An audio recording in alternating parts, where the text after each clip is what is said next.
India today is a country that can sit in a BRICS meeting with China and Russia in the morning, attend a Quad dialogue with the US, Japan, and Australia in the afternoon, and lead a Global South summit by evening.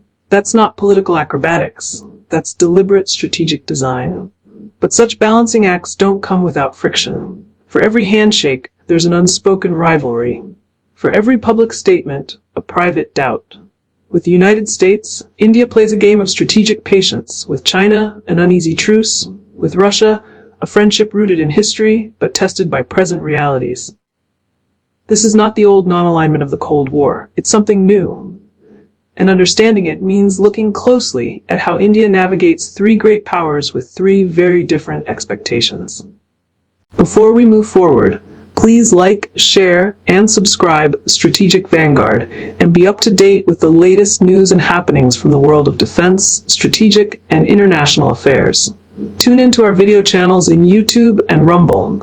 And if you want to hear the audio version, tune into our Strategic Vanguard channels in Spotify and Amazon Music.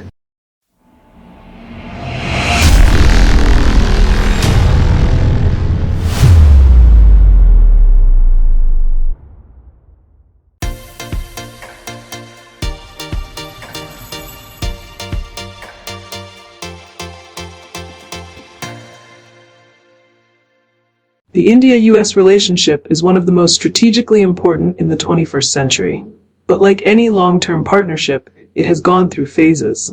The Trump administration was one such phase, a period New Delhi quietly labeled a transition. Why? First, because US domestic politics were in upheaval. America was shifting from its role as the world's self-appointed policeman to a more narrowly defined great power competitor. For India, this meant that while Washington was still focused on countering China, it was less predictable in other areas. Trade, multilateral diplomacy, even sanctions policy. Second, Trump's foreign policy style was highly transactional. Deals were made quickly, sometimes unilaterally, and often based on personal rapport rather than institutional continuity. This created both opportunities and risks. On one hand, Trump was more willing to call out China's aggressive behavior, which aligned with Indian interests. On the other, he imposed tariffs on Indian goods and removed India from the generalized system of preferences, creating trade tensions. Yet India chose not to retaliate in kind. New Delhi refrained from countermeasures that could have escalated the dispute. Instead, it signaled to Washington, clearly and consistently, that all major defense procurements would continue as planned. Whether it was the delivery of C-17 Globemaster transport aircraft, AH-64 Apache attack helicopters, or P-8I maritime patrol planes, there was no slowdown. This was strategic patience in action. New Delhi calculated that Trump's tenure would eventually give way to a more stable administration. The priority was to preserve the hard-won defense and intelligence sharing framework built over years. A framework that now, under Biden, has expanded into critical technology transfers, space cooperation, and joint naval patrols.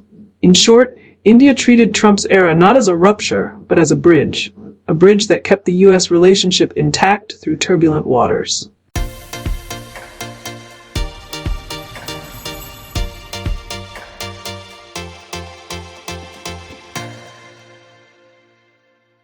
On paper, the BRICS, Russia, India, China, looks like a formidable Eurasian trio. Together, they represent over 3 billion people, vast natural resources, and significant military capabilities. In theory, they could offer an alternative pole to Western dominance.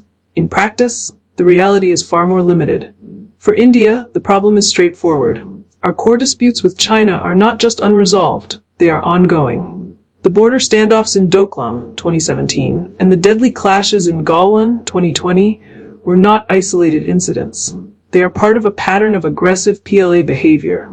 The line of actual control remains a zone of constant vigilance, with military deployments on both sides higher than at any time in decades. Beyond the Himalayas, China's deepening partnership with Pakistan, through the China-Pakistan Economic Corridor and military technology transfers, directly undermines India's security.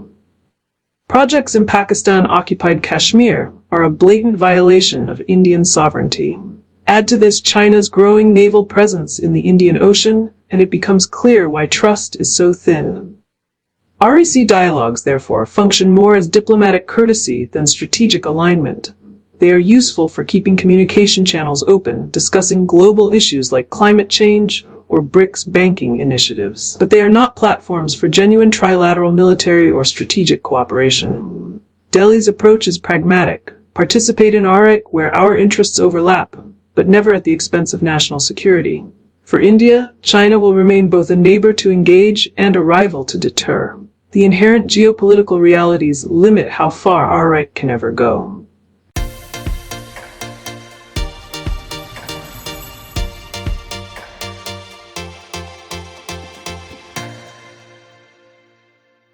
India's relationship with Russia is one of the most enduring in modern diplomacy. From MiG-21 fighters in the 1960s to the lease of nuclear-powered submarines, Moscow has been a dependable partner for decades. But Russia in 2025 is not the Russia of 2005. The war in Ukraine has strained its economy, diverted its military-industrial output, and pushed it closer into China's strategic embrace. For India, this presents both a challenge and a caution. On the one hand, Russia remains a key supplier of certain defense platforms, S-400 missile systems, Su-30 MKI upgrades, and vital spare parts for legacy equipment. On the other hand, its ability to deliver cutting-edge technology or meet large-scale procurement timelines is now uncertain. The bigger reality, India cannot afford to replace U.S. partnerships with Russian ones. American and Western technology, whether in P-8I Poseidon maritime patrol aircraft, MQ-9B Sea Guardian drones, or potential next-generation jet engine cooperation, are critical to India's modernization plans. Russia, at present, simply cannot match these offerings, so India's policy is to preserve the friendship, honoring existing contracts, maintaining defense cooperation, while simultaneously deepening ties with the US, France, and other Western suppliers. In this way, India keeps the Russian door open without closing off access to the world's most advanced military technologies. Before we move forward, please like, share, and subscribe Strategic Vanguard and be up to date with the latest news and happenings from the world of defense, strategic, and international affairs. Tune into our video channels in YouTube and Rumble. And if you want to hear the audio version, tune into our Strategic Vanguard channels in Spotify and Amazon Music.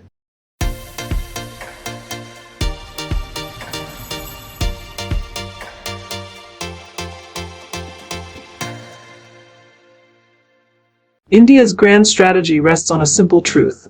No single alliance can fully serve our interests.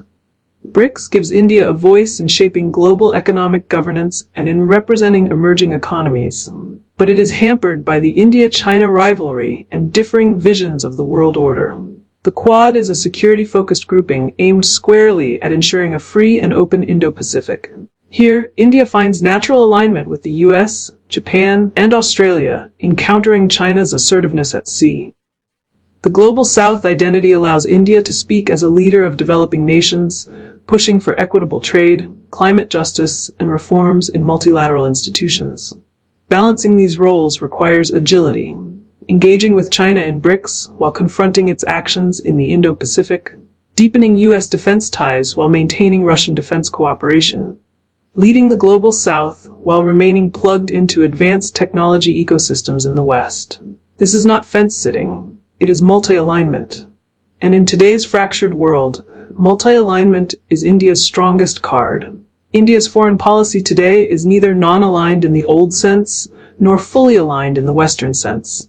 It is a pragmatic, layered approach where every partnership is weighed for its value, and every adversary is engaged with caution. The US remains essential, China remains a challenge, and Russia remains a friend.